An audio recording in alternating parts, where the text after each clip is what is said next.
thank you for sticking around. I know it's late. Yeah, so my talk this evening is going to be on meditation, attention, and transformation. And what I hope to convince you, or what the purpose of this talk is going to discuss how contemplative Eastern practices can change the structure and the function of the brain and mind. So how practices like mindfulness and meditation can actually change your brain. And we find ourselves at a very interesting and a very fortunate place in history right now, where ancient Eastern textual scholars are working side by side with neuroscientists.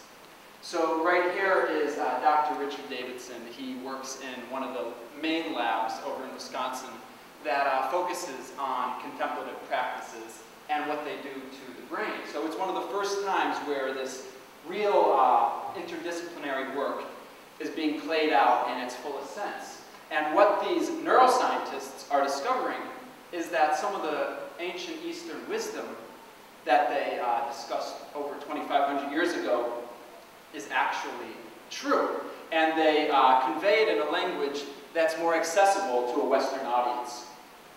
So I am a mindfulness and meditation practitioner and have been for over 3 years, but I have not always been.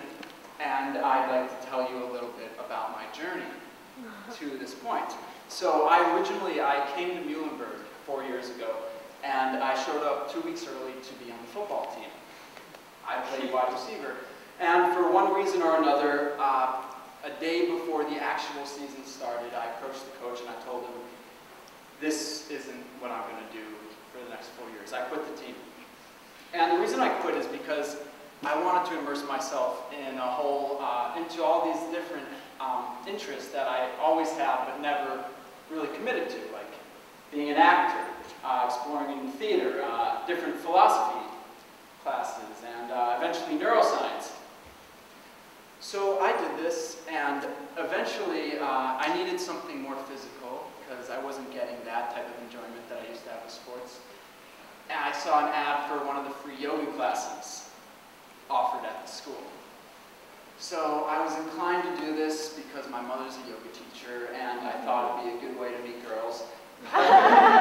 So I showed up to the yoga class, and I was very intimidated because everyone was so much better at yoga than me. Everyone was so much more flexible than me. I could barely make it through any of the asanas, through any of the poses. But I stayed through the class, and at the end of the class, the instructor led us through a 20-minute optional meditation session. And all that consisted of was sitting comfortably on the ground, closing your eyes, and focusing on your breath and your thoughts.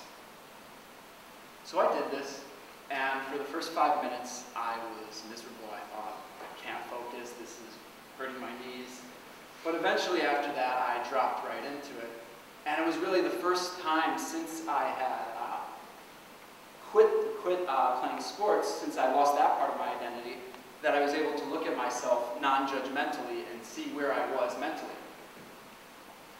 So I did this, and what was interesting is after I was done with that optional meditation session, I had such a deep sense of where I was in the present moment. I saw the present connected to the past. Okay, I used to be this person, but now I'm this person, and I'm going to be this person who I want to be, and it brought my awareness inward, and it let me direct my attention to who I am, who I want to be, and take the necessary steps to get there, which I'm still in the process.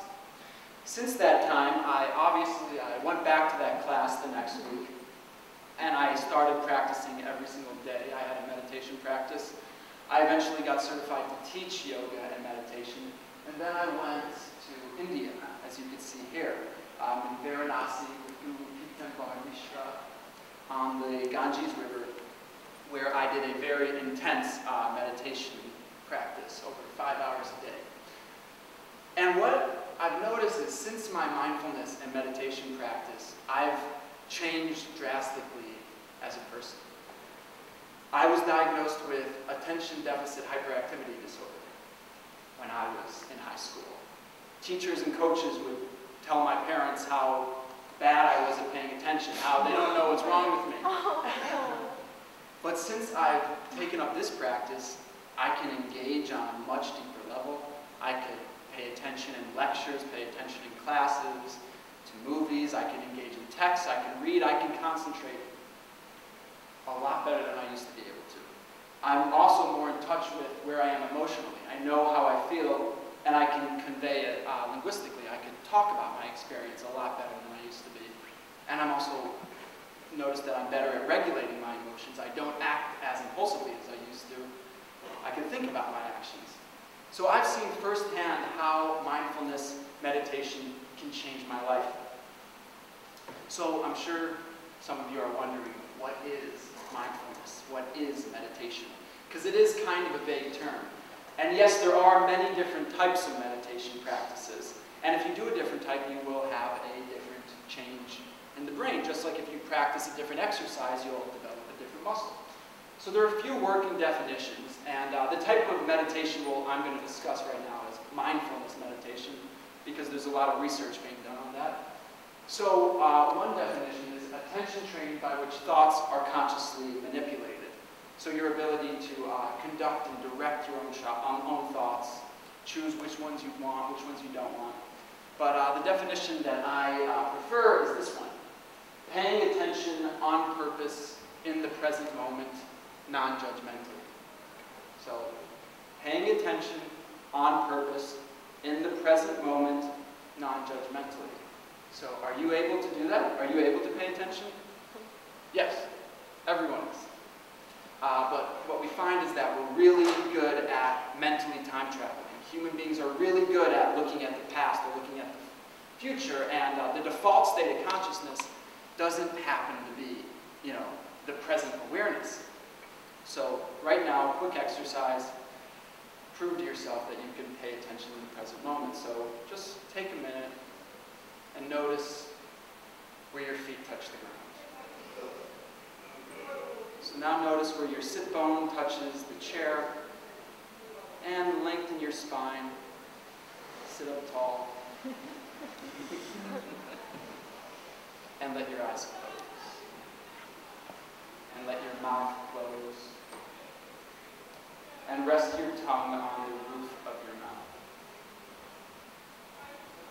Now come to your breath and inhale.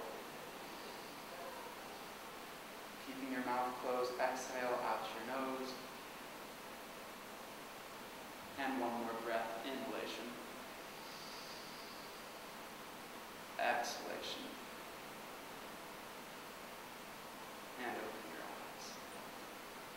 So notice how the energy in the room has shifted. Notice how your own awareness just shifted. And take a minute and consider the language I used to get you to that point. I said, notice where your feet touch the ground. Notice what lengthen your spine and come to your breath. So these are all physical sensations. These are all physical realities of the now that you brought your awareness to, and when you brought your awareness to your body, then the awareness came inward into your subjectivity. So here right now we can see directly the continuum between the body and the mind that I hope to emphasize with this talk. So I am a yoga teacher, and a lot of people come up to me and they tell me, oh my God, you teach yoga now, I love yoga, I do it every day, I do it every morning. But meditation, that's not for me. I just don't like that meditation stuff. Maybe some of you feel that way. I don't know why. So I've noticed that we accept in the West, we accept physical exercise a lot quicker than we accept mental exercise. So while preparing for this talk, it led me to make a few inquiries of why meditation isn't as accepted as exercise or yoga. And what I've come to the conclusion is that it's sort of associated with this New Age mysticism that gets romanticized a lot. If you were to tell someone you were meditating for an hour, they'd probably look at you like, oh, you're sitting on the ground doing nothing. You're not paying your bills, you're not exercising, you're not helping the economy. Like, you're okay, I don't want to associate myself with a meditator. Or in our country, in instant gratification. If I write on your wall, you better like my comment or I'm never writing on your wall again. If I send you a text, why haven't you responded yet? You know, we want that dopaminergic release, and we want it to happen instantly. And often what happens when you meditate, you sit down, you start to try to focus on your breath or your thoughts, you realize you don't have any thoughts, and you don't like your thoughts, your knees hurt, and this, I can't believe you thought this would be a good idea, this is a terrible idea. So people say, meditation, not for me. First rule of meditation, make sure the body's comfortable. Make sure you're sitting comfortably. You can't see results. So we live in a very visual culture. If you were to do a few bicep curls, you look in the mirror and, you know, as it's actually happening, you see your arm getting bigger. I mean, if you were to meditate for a half hour, you look at yourself before, then you look at yourself after, you wouldn't see any difference. You'd look exactly the same. So you can't see results in the mirror. You need an fMRI machine, which I'm sure no one in this room has in their basement. So I just want to say that all it should be considered as is a mental exercise that cultivates well-being. It is an exercise, it's just not a physical exercise. So how many people in this room think that if you were to exercise physically for the next 2 months, if you were to run 3 miles a day and do 200 push-ups every day, you'd change the way your body looks? Okay, good. Now, how many people think that if you were to meditate intensively every single day for the next 2 months, you'd change the way your brain looks? Okay, well, you would. And that's what I want to say, that there's no difference between the body and the brain. If you exercise one, you will change one. If you exercise the other, you will change the other. And some of the benefits of this practice are the parts of the brain you'll exercise are parts that are engaged, that are involved in paying attention, emotional well-being, emotional regulation, and short-term and working memory. So you're basically exercising the part of your brain that helps you engage with the present moment. You know, the part that pays attention to stimuli coming in now, the part that is involved with your working memory, your working short-term memory, you know, 7 to 9 second time span, and emotional regulation, which obviously is important. And it does this by bringing your awareness to your thoughts, so you can disengage from habitual negative thinking. What's happening next? I know it's going to be bad. I know my talk's going to be bad. What just happened before? So you can bring your awareness to what's going on inside of your mind, and you can work as the conductor. You can control your thoughts. So I'm going to argue that the 4 most commonly diagnosed psychiatric disorders are all due to our inability to pay attention to the present moment. So this first one should be obvious: attention deficit disorder. You can't focus for an extended period of time. Your mind starts wandering. You start looking at your phone. Anxiety. When you mentally time travel, you think about how bad tomorrow's going to be, or how bad finals week is going to be, or how no one's going to click on your webpage, or you think about how bad the past was. You're not engaging in the present moment. Substance abuse. When your behavior is directed by an external stimuli. Where's the Jack Daniels? I need a liquor store. I need to buy cigarettes. That you don't have control over what you're doing with your body. And then major depression. When you come into habitual thought cycles of negativity that start to deteriorate your mind and can come to deteriorate your body. So all of these disorders can cause serious stress on the body.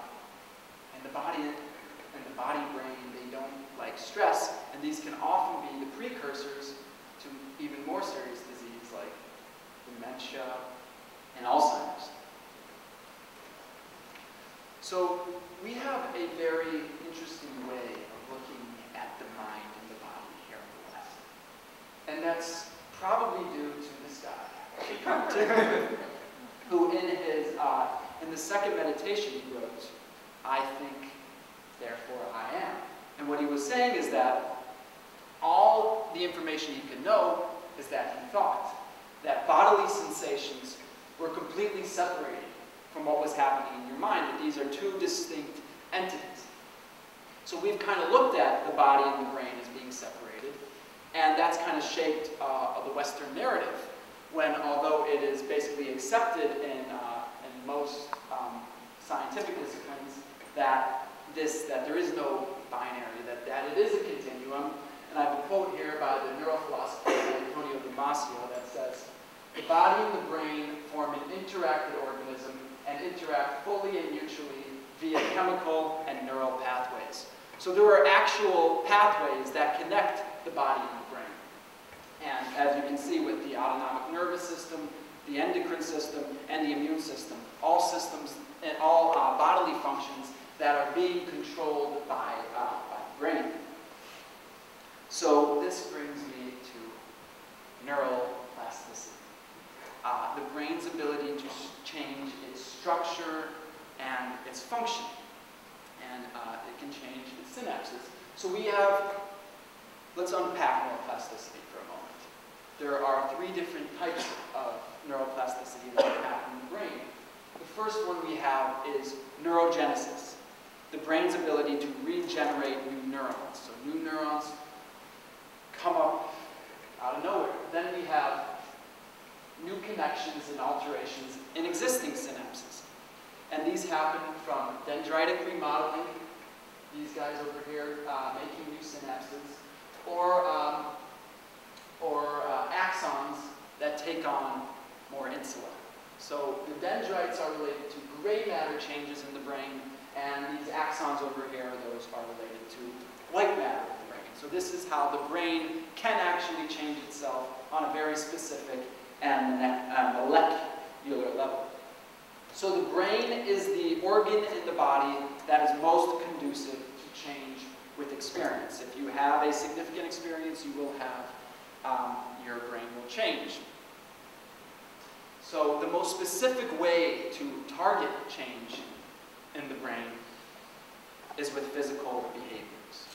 So physical performances can change specific regions of the brain more articulately than pharmaceutical drugs can, than invasive surgery can. And there are no side effects. You're not just splashing chemicals on an area hoping it affects one and having side effects in another area. That there are no negative side effects from physical practices at all. So an old dogma in neuroscience is that the brain developed, between the ages 1 and 3 as you were a toddler, and then it was fully formed, and then it was basically all downhill. The brain just started, degenerating, and you have serious Alzheimer's by the time you're 60. We now know that, we now know that that is not true. And people can experience neuroplasticity. People can experience changes in their brain very late in life.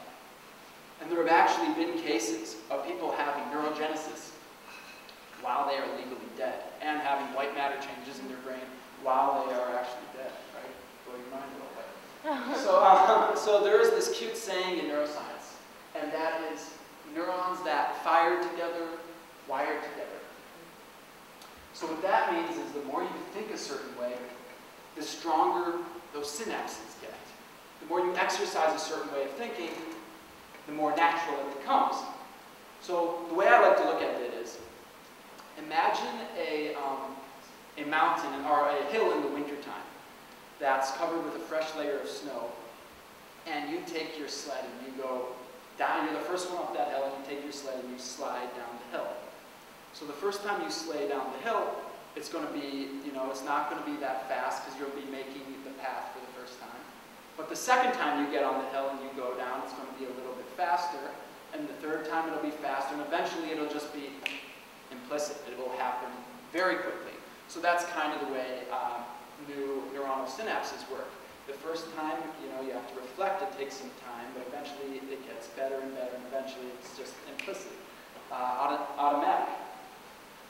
So mindfulness trains participants to recognize what thoughts are happening automatically. If you focus on your thoughts, you can start to see what path they're taking down the mountain. And although it is ingrained in habit, there is a way to change it. Because once something becomes conscious, once you become conscious of something, it becomes mutable. It can change. So how do we know that all these changes are happening in your brain? As I was saying, the neuroscientists are working very closely with religious practitioners, Eastern practitioners, and Eastern scholars. And over here we have a Tibetan monk who's hooked up to an EEG machine measuring different electrical circuitry of the brain. And over here we have another mindfulness practitioner about to go into the fMRI machine. And there is His Holiness the Dalai Lama. And there is Dr. Richard Davidson.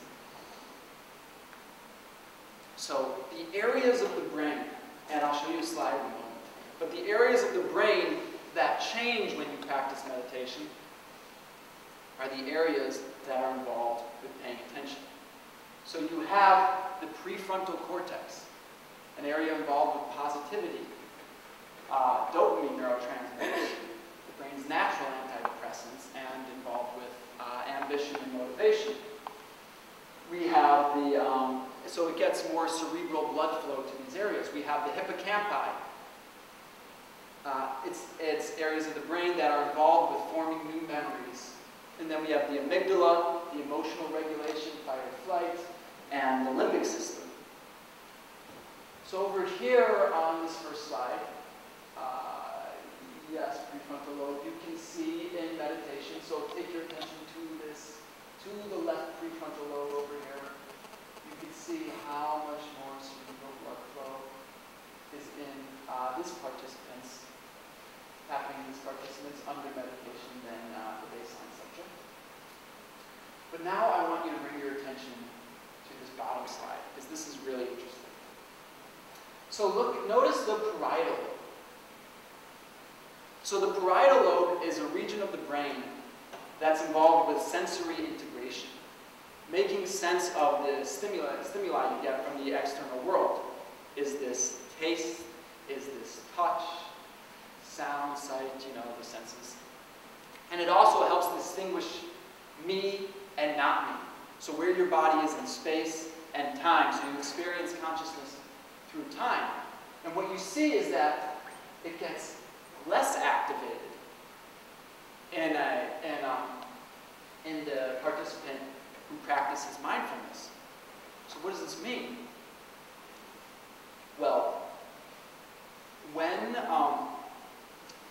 the line between me and not me starts to dissolve, you can start to see yourself in a deeper relationship to others. So people who practice meditation are also shown reports of being much more compassionate and having more empathy. So if you see others as an extension of yourself, this can lead you to helping others relieve themselves from suffering.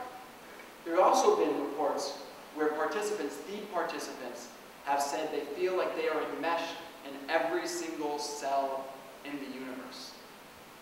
That'd be pretty cool, right? So if your brain, if the part of your brain that tells you, I am here, this is how much time has been going on. If that part of the brain starts to dissolve, then there really, you break down some of the physical limitations of consciousness. Also, sensory information.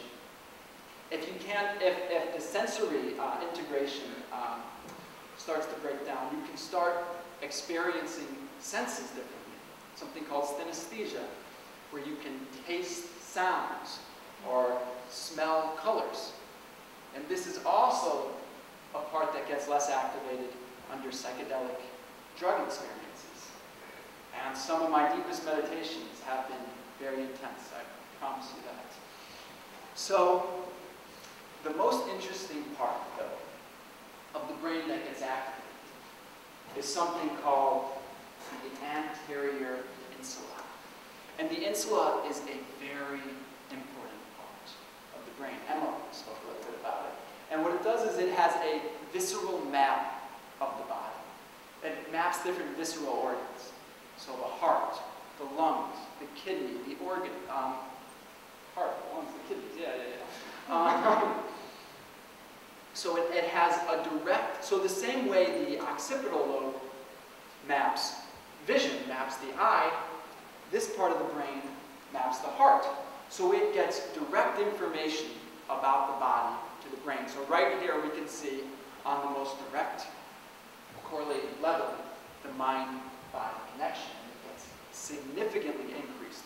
So I have a funny little anecdote to share with you. That neuroscientist I showed you, Richard Davidson, he went to Dharamsala, India, and he showed a group of advanced practitioners, advanced Tibetan monks, how they were measuring the science of compassion, the science of mindfulness.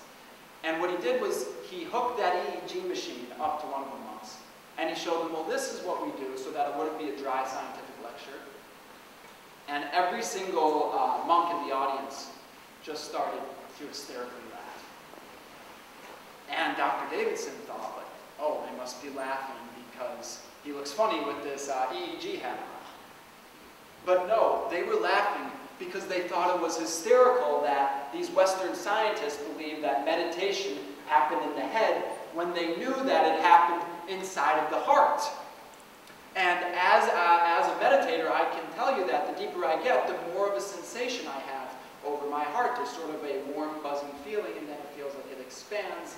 And then there's like sort of rays coming up my spine into my head.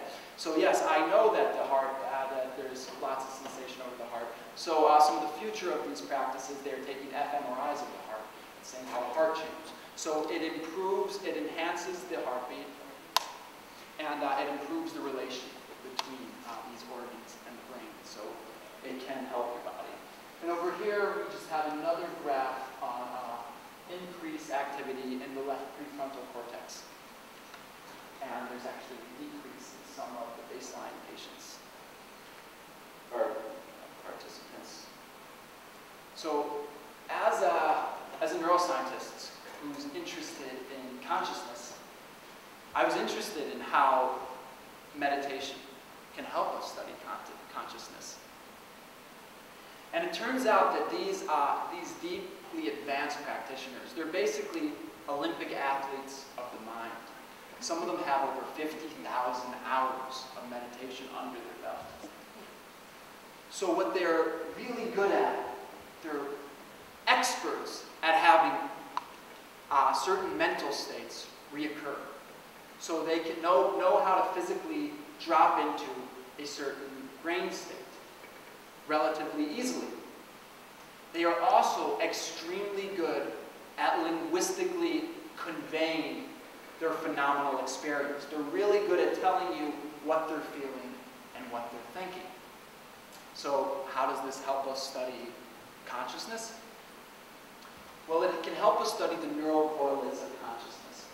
So what these practitioners of deep introspection do, if you have a group of participants and they can all make the same brain state reoccur, and they can all convey what's happening to them perfectly, well, if you see a part of the brain start to light up in an fMRI machine or an EEG machine, and if they say, this is what I'm experiencing right now, then you can make the assumption that this is the neurocorrelate for this behavioral response or for this subjective feeling. So that's just how we can take this into the study of consciousness. So I'm sure you are thinking, this meditation sounds great. I want some of these benefits. I wish I could pay attention more. I'd love to be engaged in the present moment. But there's no way I'm going to do 50,000 hours of meditation. There's no way I'm going to India and studying with Guru Pita and Bar Mishra for 5 hours a day. Well, I just want to tell you that you don't have to do that. You can experience serious structural changes in your brain that will change your ability to engage in the present moment and will engage your subjective experience without doing much, without dedicating that much time. So if you were to practice 30 minutes a day for the next 2 months, you would have a significant change in your left prefrontal cortex, and your anterior insula, and your hippocampus, and the limbic system. 30 minutes a day for 2 months. Okay. 30 minutes a day for 2 weeks. There would still be a significant change in your brain and your behavior. How about 12 minutes a day for 2 weeks? There's studies that have showed 5 minutes a day can cause some changes, but to have real changes in the structure of your neuroanatomy, 12 minutes a day is sufficient. There can be serious changes. So I want to end by unpacking a quote by William James in this volume 2 of the Principles of Psychology. And we have here, the faculty of voluntarily bringing back a wandering attention over and over again is the very root of judgment, character, and will. He's basically saying, the better you are at bringing your attention back to the present moment is the better person you are. You are a better person if you're able to do that. It's the very root of judgment, character, and will. So he argues that paying attention is important. And then he says, an education which should improve this faculty would be an education of par excellence. So it's almost a throwaway sentence, you know. Well, there's no way we can do that, but if there was an education that could help us pay attention, that'd be an excellent education. Well, yes, mindfulness and meditation is an exercise that can help you bring your attention back to the present moment. And I came to meditation in higher level education. And it changed my educational experience. It changed my college experience. And it changed my life drastically. And I strongly believe that meditation and mental exercises, mindfulness exercises, should be part of the curriculum starting at a young age, so that people can work on paying attention. They can exercise it. Think of it as a muscle rather than something you're yelled at. Pay attention. You know, that's not how you get someone to pay attention. And I think that it would help us cure the epidemic of ADD in our country, the anxiety epidemic. I think it would help us cure our overactive amygdalas. And I think it would help some of the substance abuse problems and suicide with teenagers and college students. Thank you.